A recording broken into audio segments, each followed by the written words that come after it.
আসসালামু আলাইকুম ওয়া রাহমাতুল্লাহি ওয়া বারাকাতুহু। আলহামদুলিল্লাহি রাব্বিল আলামিন ওয়াসসালাতু ওয়াসসালামু আলা মান লা নাবিয়্যা বা'দা, আম্মা বা'দ।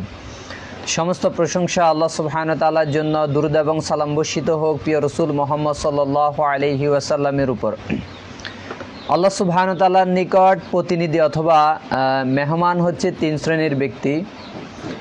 রসুল সাল্লাল্লাহু আলাইহি সাল্লাম বলেন, যেটি নাসাইর 2625 নম্বর হাদিসে উল্লেখ করা হয়েছে, ওয়াফদুল্লাহি সালাসুন আল গাজি ওয়াল হজ ওয়াল মুহতামিরু, যে রসুল সাল্লাল্লাহু আলাইহি সাল্লাম বলেন মুজাহিদ এক শ্রেণীর ব্যক্তি, হজ এবং উমরা পালনকারী হচ্ছে আল্লাহ সুবহানাহু ওয়া তাআলার প্রতিনিধি কিংবা মেহমান।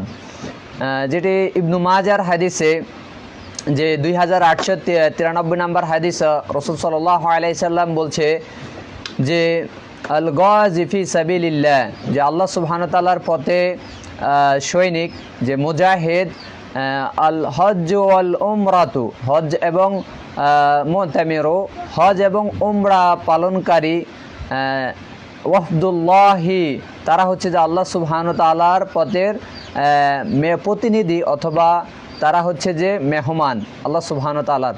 এবং তারা যদি দোয়া করে এবং তাদের দোয়া কবুল করা হয়, যদি তারা আল্লাহ সুবহানাহু ওয়া তাআলার নিকট কিছু চায়, তাহলে আল্লাহ সুবহানাহু ওয়া তাআলা তা তাদের প্রদান করে। সুবহানাল্লাহ।